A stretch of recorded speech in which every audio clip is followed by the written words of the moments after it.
News bulletin में बात करेंगे उन खबरों की जो आज दिन भर सुर्खियों में बनी रही। वो खबरें जो आपके काम की हैं, आपके शहर की हैं, आपके गांव की हैं, आपके सरोकार की हैं। तो खबरों को विस्तार के साथ दिखाते हैं सुपरफास्ट अंदाज में।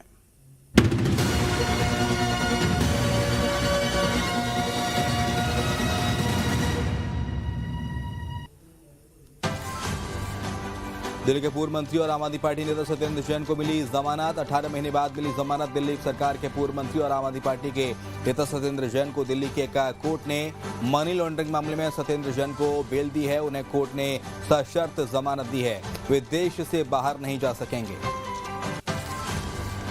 मुंबई में इंडिया केम 2024 सम्मेलन का आयोजन किया गया। इस कार्यक्रम में केंद्रीय मंत्री जेपी नड्डा के साथ साथ सीएम डॉक्टर मोहन यादव भी शामिल हुए। इस दौरान सीएम मोहन यादव ने कार्यक्रम को संबोधित किया। सीएम ने इस दौरान कहा कि प्रधानमंत्री मोदी के नेतृत्व में देश आगे बढ़ रहा है। एमपी अब निवेशकों की पहली पसंद बनता जा रहा है। देश में सबसे पहले सेज को स्थापित करने के लिए जहां 40 से ज्यादा फार्मा इकाइयां अपना काम कर रही है, मुझे इस बात की प्रसन्नता है। मध्य प्रदेश में 275 फार्मा यूनिट स्थापित है। प्रदेश में 160 से अधिक देशों को दवाएं निर्यात हो रही है। दवा निर्यात करने में मध्य प्रदेश का स्थान चौथा है। फार्मा एक्सपोर्ट में 8 गुना बढ़ोतरी हुई है।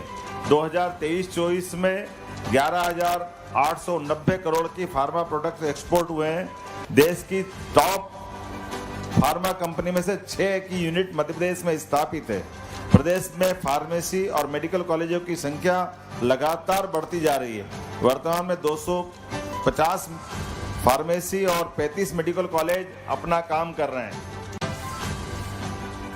भोपाल में 2 दिनों तक चले माइनिंग कॉन्क्लेव का शुक्रवार को समापन हो गया। मिंटो हॉल में आयोजित कॉन्क्लेव में सीएम डॉक्टर मोहन यादव ने हिस्सा लिया। उन्होंने कॉन्क्लेव को संबोधित करते हुए कहा कि प्रदेश में अब तक 2,45,000 करोड़ से अधिक के निवेश प्रस्ताव आ चुके हैं।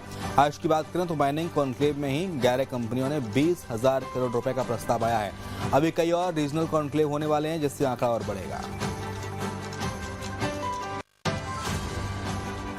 हम सब मिलकर के अब ये आज में मुझे बताया गया है कि हमारे अपने लगातार अभियान जो चल रहे हैं कि मध्य प्रदेश के सभी प्रकार के उद्यमी और इन्वेस्टर समिट से मध्य प्रदेश को अभी तक लगभग 2,45,000 करोड़ से अधिक के तो निवेश के प्रस्ताव हमारे सभी सेक्टर के आए हैं। अब 2,45,000 किसको कहते हैं। और अभी इसी महीने हमारे हर महीने एक रीजनल कॉन्क्लेव हो रही है और इसीलिए इस महीने की 23 तारीख को रीवा में होने वाली है। भोपाल में सीएम डॉक्टर मोहन यादव ने भाजपा के सदस्यता अभियान के तहत अपनी सदस्यता का नवीनीकरण कराया। सीएम डॉक्टर मोहन यादव ने फिर से पार्टी की सक्रिय सदस्य बने। भाजपा सदस्यता अभियान की टीम का सीएम आवास पर पहुंची और मोहन यादव के सदस्यता का नवीनीकरण किया गया। प्रदेश के अंदर हमारे यशस्वी शुभंकर अध्यक्ष श्रीमान विष्णुदत्त शर्मा जी के नेतृत्व में मैंने यहाँ की सक्रिय सदस्यता की रसीद प्राप्त की है। सक्रिय सदस्यता का मतलब ही है कि हमारे लिए वो गौरवशाली क्षण, जिसके कारण से विश्व की सबसे बड़ी पार्टी के हम सक्रिय सदस्यता पाने का गौरव प्राप्त करते हैं। और मुझे इस बात का और आनंद है कि ये सक्रिय सदस्यता के लिए हमको अपने अध्यक्ष के पास विधिवत सदस्यता करना पड़ती है और उनके एक्सेप्टेंस अर्थात उनकी स्वीकृति के बाद ही व्यक्ति सदस्य बन पाता है। ये हमारी पार्टी का आंतरिक लोकतंत्र को भी मजबूत करता है और पार्टी के साथ हमारी स्वयं की जुड़ने की इच्छा शक्ति भी बताता है। मैं उम्मीद करता हूं कि हमारा जिस प्रकार से सदस्यता का अभियान पूरे देश में नंबर 1 रहा है, इसी प्रकार से सक्रिय सदस्यता में भी मध्य प्रदेश नंबर 1 रहेगा। दुर्ग की भिलाई में लघु उद्योगों को बढ़ावा देने और उद्योग से जुड़े लोगों को सशक्त बनाने के लिए क्षेत्रीय उद्यमिता सम्मेलन का आयोजन किया गया, जिसमें मुख्यमंत्री विष्णुदेव साय ने मुख्य अतिथि के तौर पर शिरकत की। इस मौके पर उन्होंने मध्य प्रदेश और छत्तीसगढ़ से आए लघु उद्योग भारती से जुड़े उद्यमियों को संबोधित करते हुए कहा कि जल्द ही नई उद्योग नीति भी आने वाली है। इससे नए उद्योग को लाभ मिलेगा। छत्तीसगढ़ में लघु उद्योगों के उत्पाद को विदेश निर्यात करने के लिए व्यवस्था की जा रही है, ताकि लघु, वृहद और मंझोले उद्योग से जुड़े लोगों को लाभ मिल सके।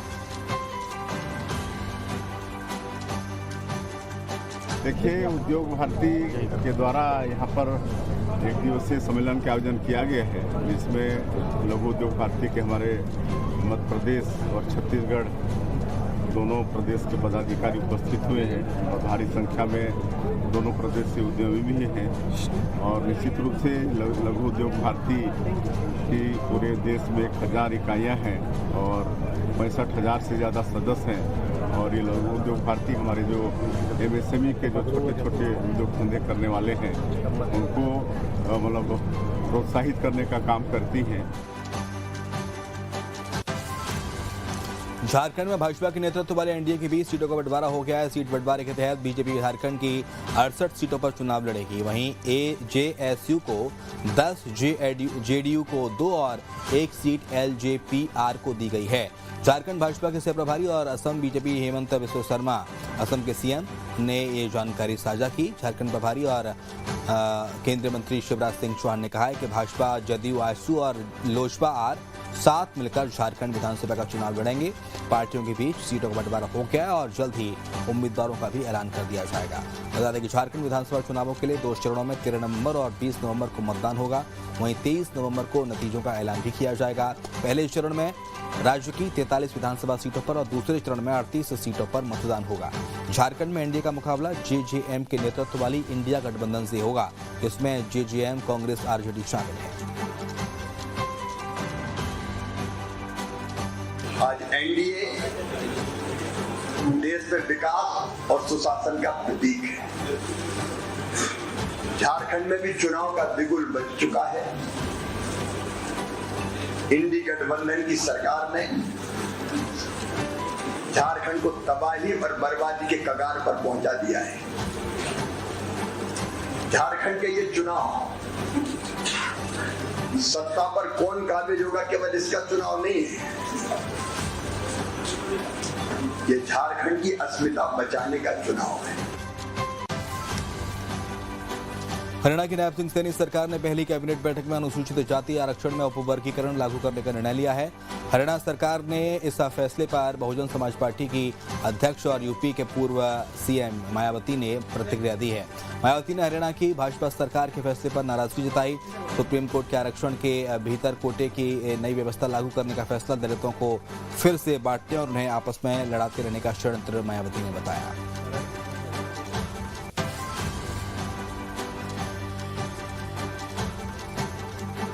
उत्तराखंड की भाजपा सरकार ने समान नागरिक संहिता कानून यानी कि यूसीसी लागू करने की कवायद तेज कर दी है। यूसीसी नियम और क्रियान्वयन समिति के अध्यक्ष ने शुक्रवार को देहरादून में मुख्यमंत्री पुष्कर सिंह धामी को अंतिम रिपोर्ट सौंपी है। सीएम धामी ने कहा है कि समान नागरिक संहिता की नियमावली तैयार हो गई है और शीघ्र ही कानून लागू होगा। मुख्यमंत्री पुष्कर सिंह धामी ने मीडिया से बात करते हुए कहा कि हमने चुनाव से पहले वादा किया था कि सरकार बनाने के बाद हम यूसीसी लाएंगे। 7 फरवरी 2024 को ये विधेयक पास हो गया है और 12 मार्च 2024 माननीय राष्ट्रपति महोदय की स्वीकृति के बाद यह पारित हो गया है। केंद्रीय मंत्री और भारतीय जनता पार्टी के सांसद गिरिराज सिंह ने शुक्रवार को बिहार के भागलपुर से अपनी हिंदू स्वाभिमान यात्रा की शुरुआत की है। यात्रा शुरू करने से पहले उन्होंने बाबा बूढ़ानाथ मंदिर में पूजा अर्चना की और शोभा यात्रा के साथ जिला स्कूल मैदान पहुंचे। उन्होंने जनसभा को संबोधित किया। गिरिराज ने कहा कि जब तक सनातन संगठित रहेगा तब तक लोकतंत्र सुरक्षित रहेगा।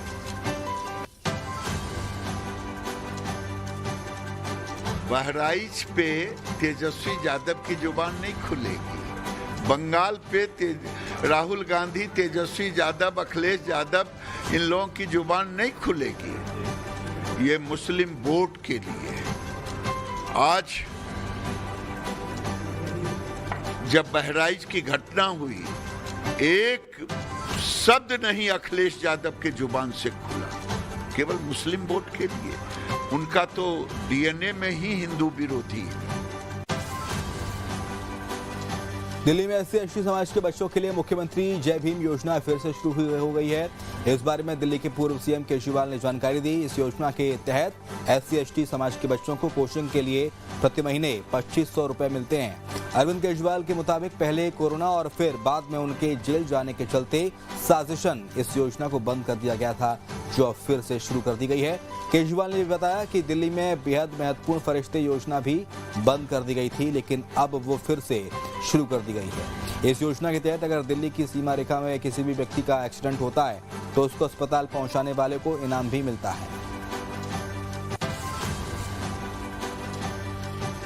दिल्ली वासियों को लगातार चौथे दिन गुरुवार को भी खराब वायु गुणवत्ता का सामना करना पड़ा और राष्ट्रीय राजधानी में 13 निगरानी केंद्रों पर सांकेतिक रेड जोन में रहे। सीबी की जारी एयर क्वालिटी बुलेटिन के अनुसार गुरुवार को दिल्ली का AQI 285 दर्ज किया गया। एक दिन पहले ये 230 रहा था, यानी कि 24 घंटे के भीतर उसमें 55 अंकों का इजाफा हुआ। रिपोर्ट के मुताबिक दिल्ली के 15 इलाकों का AQI बहुत खराब श्रेणी में है। बुधवार को आनंद विहार का AQI 439 यानी कि गंभीर श्रेणी में था, जबकि गुरुवार को ये आंशिक गिरावट के साथ 419 दर्ज किया गया।